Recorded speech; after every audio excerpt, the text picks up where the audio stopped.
Yeah, yes, Dr. Kravitz.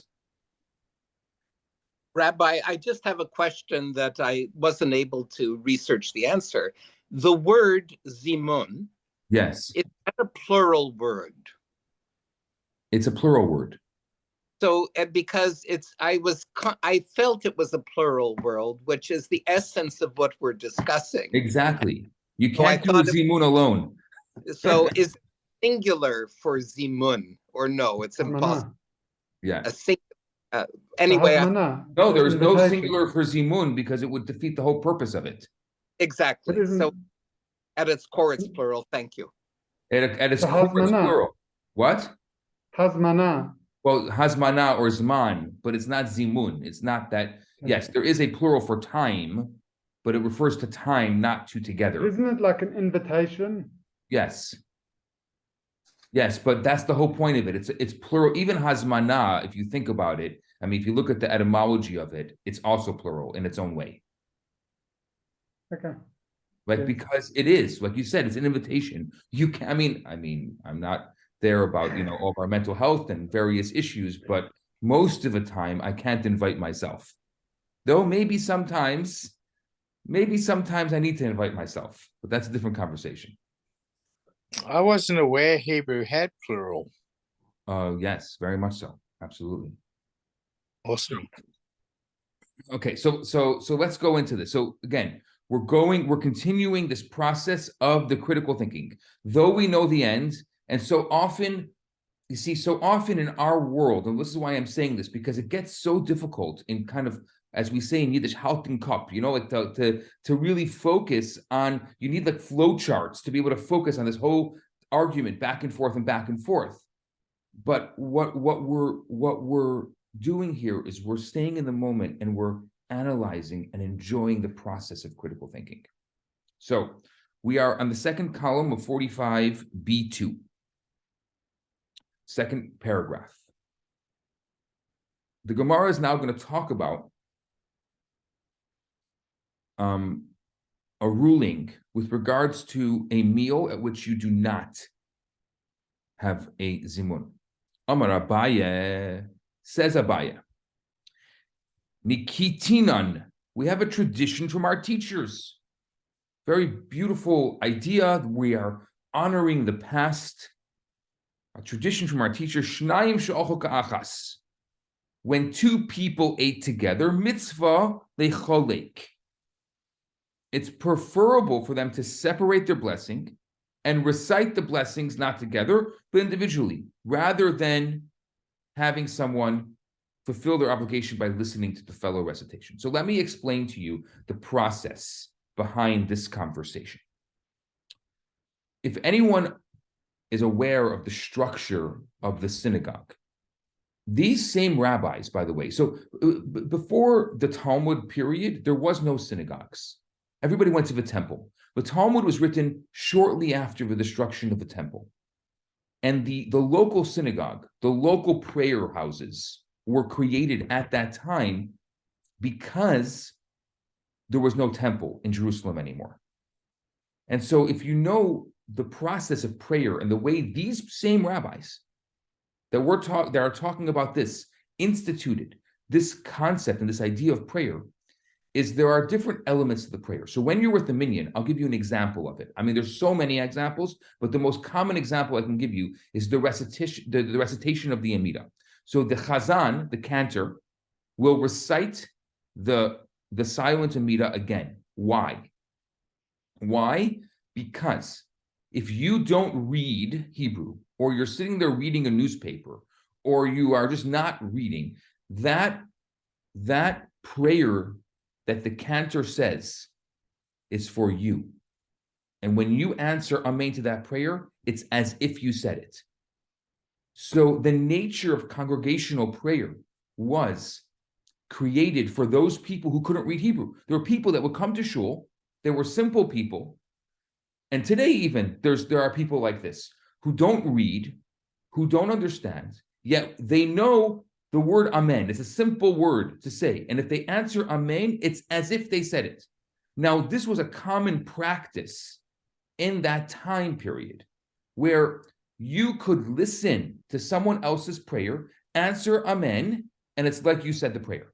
So, But even I mean today now, even people whatever that go to shul whatever every day, but when you come to Rosh Hashanah, Yom Kippur, this is like highly complicated. So, I mean, maybe on such occasions then you would rely on someone to help you. that is the quintessential example, Hilton. I'll tell you why that's the quintessential example. Because we have to be much more careful as to who is leading our congregation on Rosh Hashanah Yom Kippur than the rest of the year.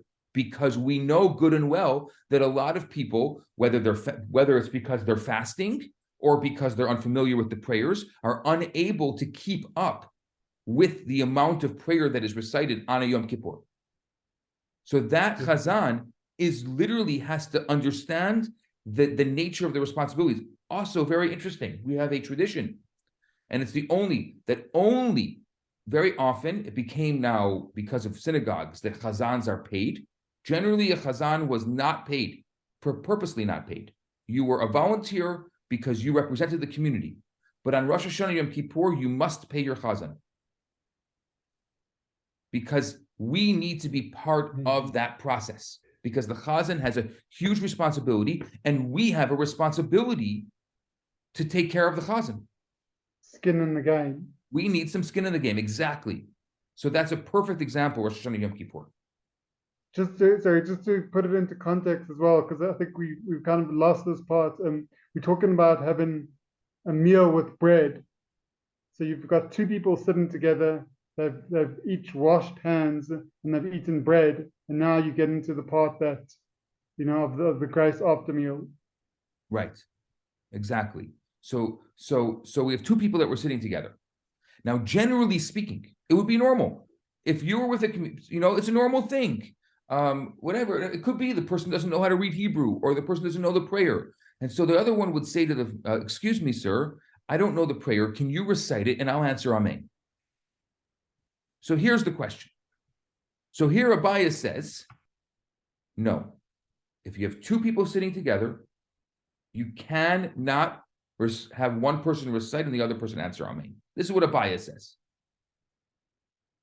Right? We're going back to the two, which obviously, just so we know, we can deduce that it must mean if three are sitting together, that one person can recite and the other two can answer amen.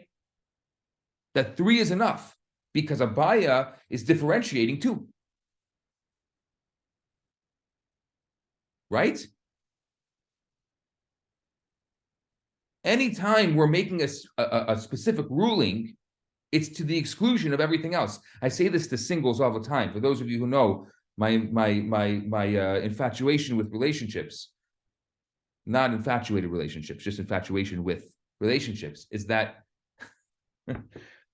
and I say this to singles all the time. I was going to say something. Anyway, forget about it. Wasn't meant to be.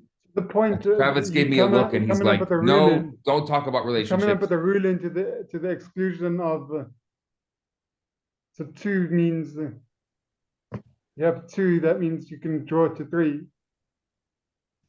Right. So there you go. You're already leading into the conversation, Hilton. You understand? You're already thinking on your own what the issue is. I'll tell you what I say to singles. I say to them that for every non-negotiable you have, you need to negotiate in a lot of things.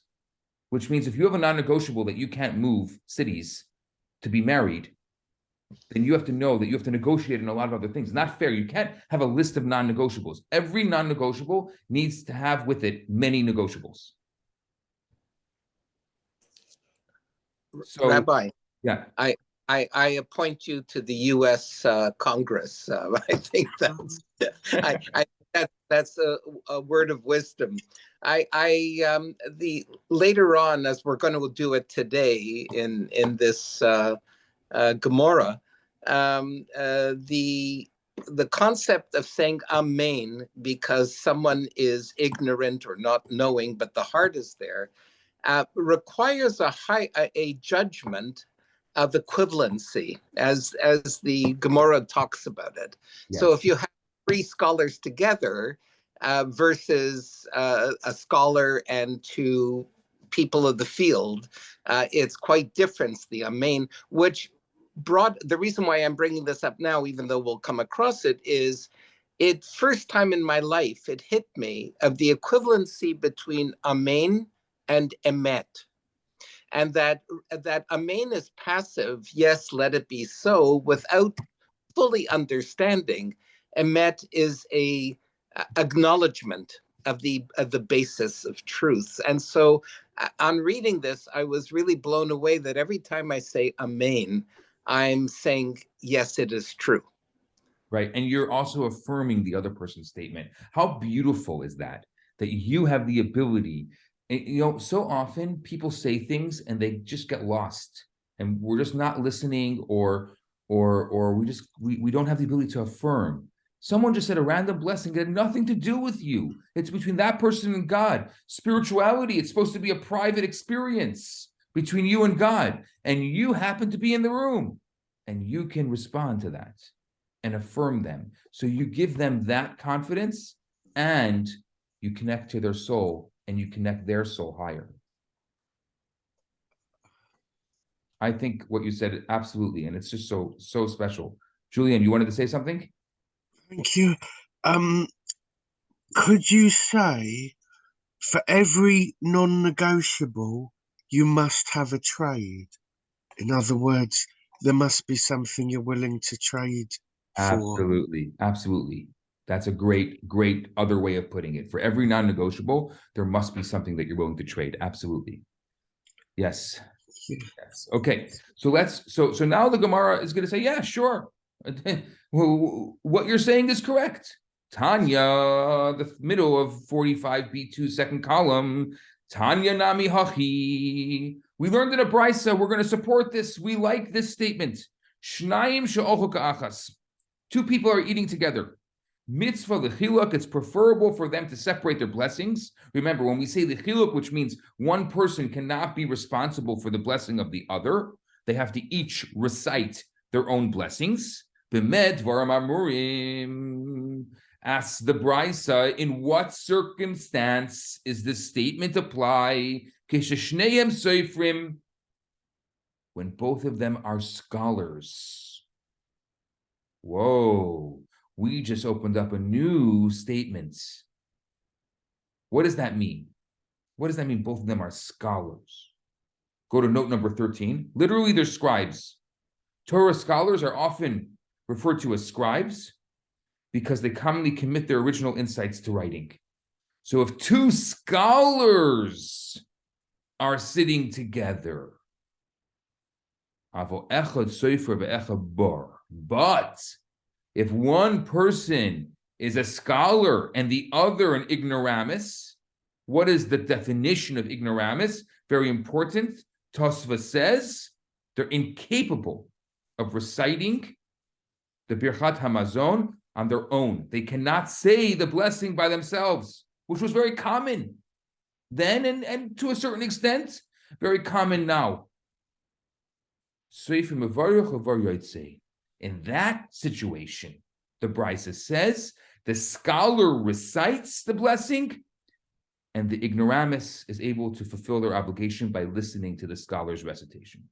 So what we're saying is, if both of you know how to say the blessing, then you're right. If two people sit together, they should be saying their own blessing. But what if one of you doesn't? What are we going to do to that person? He doesn't know how to do it. She doesn't know how to say the blessing. So we're going to penalize them for not knowing the blessing? That's not fair. That's not inclusive. The brisa says, if one is a scholar, one knows the blessing, and one doesn't, the one who doesn't can be yotzei, can fulfill their requirement by listening to the scholar.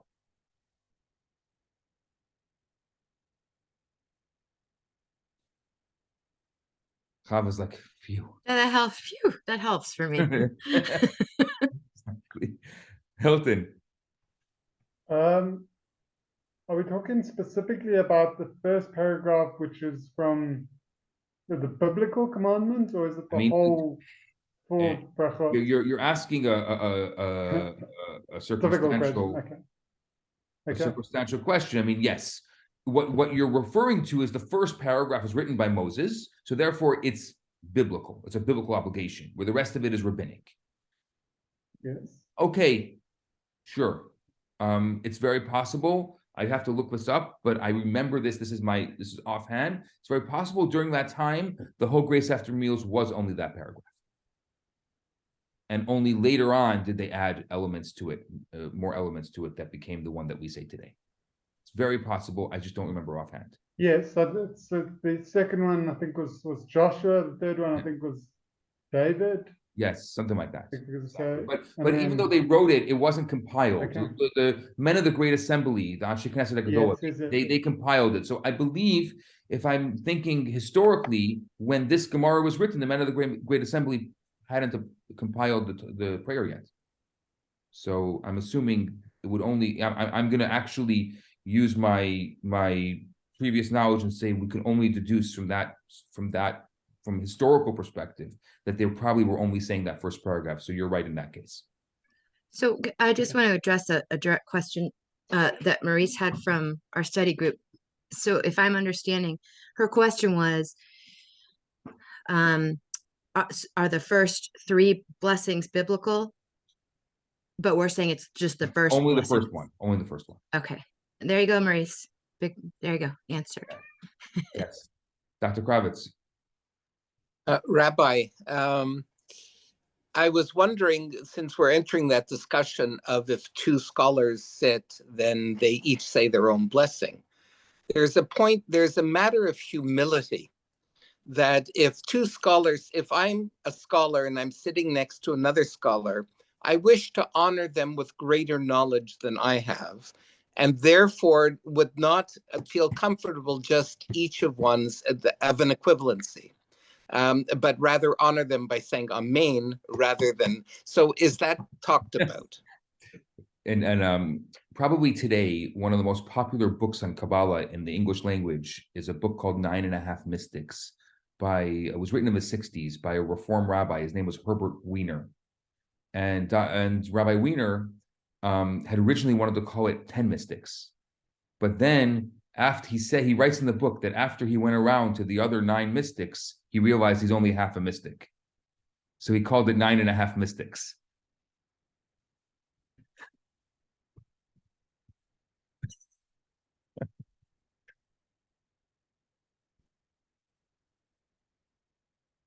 So yes, of course. That's the joy. Bottom of page 45b2. Amar Rava, says Rava. Ha milsa amrita ana. The following thing I said on my own. V'itamra mishmei Rabbi Zeira kivasi. And the statement was said in the name of Rabbi Zeira, and he concurs with me. It's about 3 people who ate together. Echad mafsik lishnayim, and one interrupts their meal to join the other 2. This is so common. So the 3 of you are sitting together, and the one guy says, look, I got an appointment. I got to go. I know you were having a great conversation. You guys stay. Why don't we just interrupt the conversation for a moment? Let's interrupt the meal, and I'll do the blessing so that we can do together, and then you guys will do the blessing later on. But 2 do not interrupt their meal for the sake of joining one when they're ready. That wouldn't happen. If 2 people, this is what Rava says, if 2 people want to make the blessing, then the other one needs to interrupt their meal. But if one wants to make the blessing, I mean, you can be nice, but the reality is, Rava says, the obligation. Remember, we're not talking about niceties here. We're talking about obligation here. This is law. The law is that 2 interrupt for one, but one doesn't. But 2 does not interrupt for one, but one should interrupt for 2. The Gemara doesn't like this. V'loi, no. 2 not interrupt their meal for the sake of joining the one. When Rav Papa interrupted the meal for the sake of his son Abba Mar, Ihu v'chad. It was Rav Papa one and the other one interrupted. So we have proof from the great Rav Papa that he did that. So what are you saying? And the truth is, I'll tell you, the result is that it's true. If you're sitting at a zimun, if three people are sitting together and somebody wants to leave and he says, look, I got to go. And if I know if I go, you're not going to have a zimun anymore. So then what we say to that person is that other two interrupt their meal, let the guy do it. So the result is that, like Rav Papa, Sha'ani, Rav Papa, the Gemara answers, bottom of 45b2. In the case with regarding Rav Papa is different. Why? Oh, they went beyond the letter of the law. You see, here is a very important thing. The Gemara is very, very focused on the letter of the law. We have law here. We have to create boundaries. We have to create value here. We have to create value here. You want to go beyond the letter of the law? Beautiful. I'm proud of you, but that's not the law. So we're saying Rav Papa, he interrupted his meal, says Rashi, in order to honor his son. But that was not the law. He just did it to honor his son. And maybe somebody would do it to honor their host, or somebody would do it to honor their scholar, or someone would do it because they're an honorable person and they want to honor others. But that's not what we're talking about here. Dr. Kravitz. Rabbi, there's a certain hidden dilemma about this story, because so Rav Papa interrupted his meal for his son's Simon, and his son is part of him. It's not a person, a stranger, a colleague, or whatever. There's an element of him, and so he doesn't have an obligation. You're right.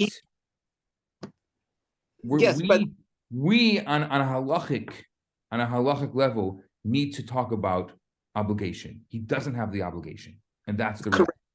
But the problem with that is if they're saying going beyond the law says one doesn't interrupt. One interrupts his meal for two, but not for one, which is the law. So beyond the law means there's a minimum and he's going more.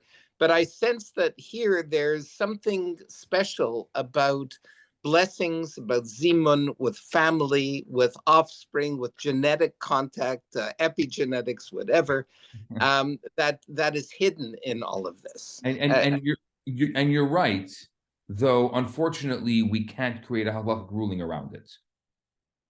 And so the Gemara's attempt to create a halachic ruling, we have no choice but to it's probably true. And one of the reasons, by the way, just to back up what you're saying, the reason why it's a mitzvah to honor your parents, but there's no mitzvah to honor your children. There's a lot of parents who do terrible things to their kids. You should be a mitzvah to honor your children. It's because the mitzvah is something that you're obligated to do, where for a parent it's innate. For a child, it's not innate. So just to back up what you're saying, there is a truth to it, even in halacha. Yet, with this particular zimun, we have to create the boundary, and we're saying in this particular case, Rav Papa went above the letter of the law. Good. Okay. Now let's here's another incident. Yehuda bar Meremar, Umar, bar Rav Ashi, Rav Acha, Medifte, Korchi Rifta Bahadi Hadore. We have this Yehuda bar Meremar, Mar bar Rav Ashi, and Rav Acha of Difti. They're sitting and eating. 3 people. They're sitting and eating together. Beautiful story. V'loi hava b'hu chad hava mufla b'chaverei. There was none among them who was more distinguished than his fellows. Right? They're all great scholars. So who would recite the blessing for them? Amre, they said, V'hatanan, that we taught in the Mishnah, the Zamein, 3 people ate together are required to join in the Zuman. This pertains only where there's someone greater than them, which means one person who makes an invitation because they are the leader, they are greater than the other 2. But here we're all equal. We're all full of ourselves. I don't mean it to them. I just mean, like we're all the same. Chiluk brachos adif. The recitation of separate blessings is preferable to the recitation of collective blessing. So here is a fascinating statement. We prefer each one make their own blessing than one more person making the blessing. It's the preferable method. Till now, in our conversation, we understood if three people are sitting together, the preferable method would be for them to do it together. Together implied one person says it and the other one answering. Here we're saying together is maybe they're sitting together, but each one should be saying their own blessing. Each person accordingly recited their own grace after meals. And they later came before Meremar and told him what they had done. Amar Lahu, he said to them, the Berachot Hamazon requirement you have fulfilled.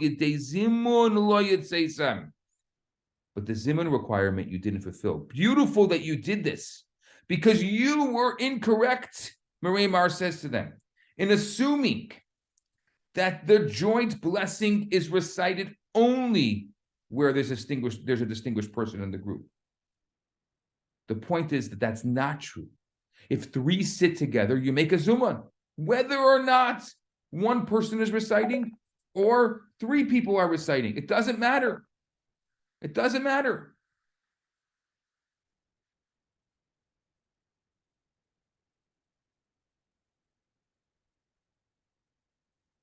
V'chi temru nedar unizman.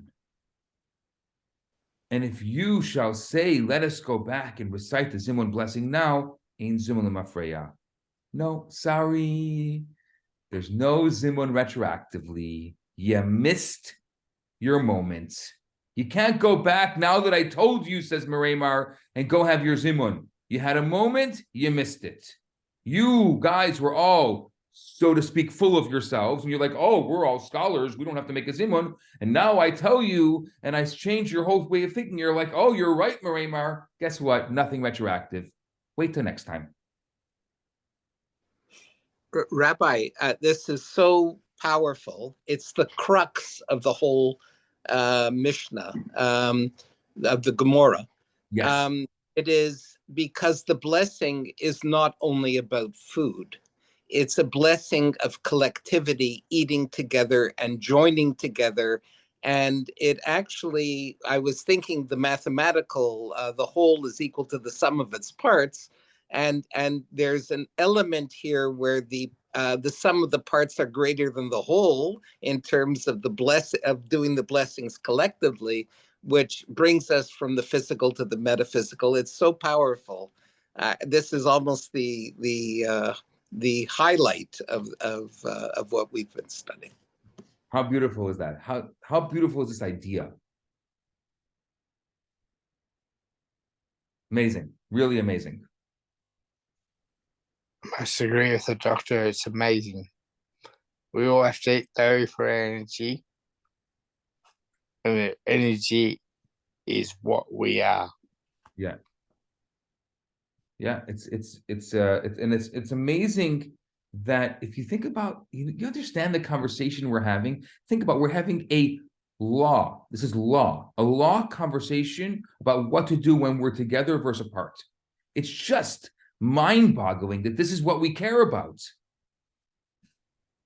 Exactly. We are more powerful combined with each other than being individuals. Yeah, and I've always believed that. Yeah, thank you, Parrish, and thank you, Dr. Kravitz. Just to take a step back and see the bigger picture and say, wow, this is what the Talmud, this is what the rabbis are concerned about. This is law. Could you imagine today walking into a Supreme Court? Because this is essentially our Supreme Court conversations. Imagine if this is what the Supreme Court would be challenging today. How should we be more together? How should we be more unified? Maybe, I'm just saying, maybe the United States of America and all the issues that are going on need to take a page out of the Talmud for a minute and talk about unity and not divisiveness. Exactly. And even those that have committed crimes, they are part of that unity, Yeah. and we should defend them. Well, we should defend them, but if But obviously their crimes. there are repercussions to the actions we do. But I'm talking about just the polarization, where we're all the especially the U.S. and other countries as well. But the world has become so polarized, and here there's a conversation, a Supreme Court conversation about the level of unity.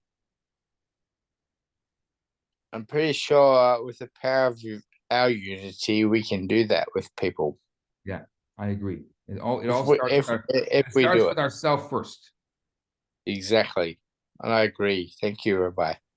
So for Maurice and I were discussing Minyan being 10 and the gematria about the number 10. I'm wondering, what is the gematria about with 3? Because the Minyan made so much sense when we talked about it through that lens. Right. 3. What do you mean 3? The gematria Gimel? Yes. Like what's the significance of 3 versus 4 or 5 or 10? I mean, I get 10. Don't they say 2 is company, 3 is a crowd? Right. That's essentially what it is. It's that the moment you have 3, it's not just 2. So right. So 3. So it's crossing the border from to it's a group. It's a community. We have to draw the line somewhere. Sorry, Rabbi. Yeah. 2 people can have the same idea and be connected, but the third person can make a ruling or a judgment that would disrupt a duality. Because 3 is not a crowd, 3 is a decision. Yeah. That's my perspective on it. No, it's just parish. But what you we're mentioned doing, that before, Rabbi. You mentioned that before. Yeah, but we're creating a boundary here, and we're saying there is a difference between 2 and 3. And I think now you can start seeing the 3 verse 2 arising. You can start, you see, it's naturally coming to the surface, even in our own learning, where the Gemara is now differentiating between 2 and 3. There's a difference. But even in Pirkei Avot, there's the whole thing about there's a thing about 5 and 3 and yes. And I think I said it. You need 3 to have a bet din. Right, exactly. And even in a court, the Jewish court, you can't have a Jewish court with 2 judges. The Jewish court is made up of 3 judges, always. 3 is a quorum. Yeah. As they say in Monday language. Yeah. And without 3, you cannot move forward. Right. In Jewish court, a typical, even today, if you wanted to take someone to Jewish court called Bet Din, the way it works is you choose one judge, the other party chooses the other judge, and the 2 judges choose a third together.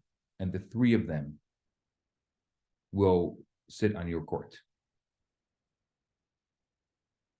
That's the process of what's called Zabla, which is a process of a Jewish court. Even today, there are people within who abide by Jewish law who would rather take, if they have a dispute, they'd rather take someone to Jewish court.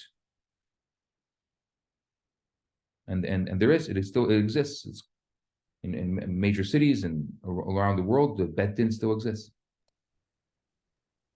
And it's great they still have the right to do that as well. Yeah. Please, Dr. Kravitz, you don't have to raise your hand. It's interesting because it's a discussion that goes along in many cultures throughout the ages. And there are many indigenous cultures around the world, very vast, different ones, that don't have beyond 2. So there are 1, 2, and then everything. It goes from east in China in the original the texts of the Tao Te Ching and the De Dao Jing and whatnot, that after 3 is infinity. In some cultures, it's after 2. The power of this discussion is that every individual carry. So as I was saying, the sum is greater. The sum of the parts are greater than the whole. Is that every individual has a important voice. It's not so even collectively, that individual voice is not drowned as it is in many other cultures. Yeah, I think it's a beautiful, beautiful interpretation. Wow. This is amazing. I love how kind of we weave together so many different traditions and cultures and things. And this is what the Talmud does, is this is what critical thinking is. You have to, it forces you to bring things from all over and to create not only a unity of people, but a unity of thought, a unity of process. And so I love how our class naturally does that as well. So thank you, Dr. Kravitz. Let's continue, bottom of page 45b3. If someone who did not eat comes along and now sees a group of 3, and they're in the middle of reciting their blessing, what does he say after them? What does he do? You weren't eating, you were passing by, and you see 3 people are about to make the blessing. But you want to acknowledge it. You can't just acknowledge, there's a power in just acknowledging. So the person wants to acknowledge the 3 people about to make their blessing. Rav Zavid says, Baruch u'mevarach. They say, blessed is he, and blessed is his name, always and forever. There's a word. The person will respond, Baruch u'mevarach. Rav Papa Amar, where Papa says, Ona Amen. The person says, Amen. Oh, we open up a can. The Amen.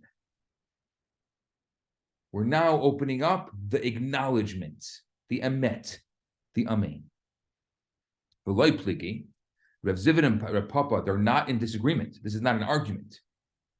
V'ha, the Ashkechin hu de ka omrei nivarech. This is the ruling of Zavid that applies in a case where a person encountered them at the onset of the Zimun, as they were saying, let us bless. Whereas the ruling of Rav Papa says it applies to a case where he encountered them later, as they were saying, blessed is he. If he had counted as they were saying, Nivarech, let us bless, then you have the opportunity to actually respond to the person inviting you to respond. But if you didn't have that opportunity, which means you came after the invitation was given, amen, then you just answer amen. You respond truth, I agree. So we have 2 different parts of the conversation. One encountered the conversation right in the beginning. Imagine you're walking by and the guy says, come, let's bless. And he's like, oh, me too. I also want to bless with you. I want to join your blessing. But the other one came, they already blessed. So the only thing you can do is acknowledge blessing. You can't join the blessing. If the blessing was already said, you can acknowledge the truth of it, but you can't join it. And what's going to happen now in the future is the Gemara is going to open a conversation about Amen and the power of acknowledging the blessing. And I'm going to wait till next week to really focus on that for one primary reason, that I have the battery in my computer is about to die and I don't know where my plug is. It's a very practical, very Talmudic reason.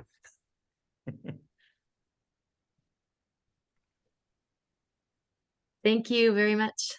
Thanks, everybody. Just to sort of end off with a question, we're talking about the normal, the normal invitation, but when you have you have a slightly different invitations for, I think it's a bris and a wedding, for different mitzvahs. I don't know if it's this is what is the quick answer? Where's the origin of that? this is exactly what we're going to get into. We're literally getting Okay. into the origin of Amen. This is where you're literally opening up the Okay. can. This is the can that the Talmud is going to be opening up over the next few weeks. Okay, Yeah. sure. Thanks, Rabbi. Thanks, Rabbi. Shabbat Shalom, Shabbat everybody. Shalom. Good to see Shalom, everyone. merci, bye-bye, thank you. Shabbat Yeah, shalom. beautiful morning. Beautiful Thank morning you to so all. much. Have a great day. Thank you. Bye. Bye. Celeste, it's my, oh, she left. Okay. Shabbat Shalom, everyone. Shalom. And Shabbat Bye. shalom. Bye.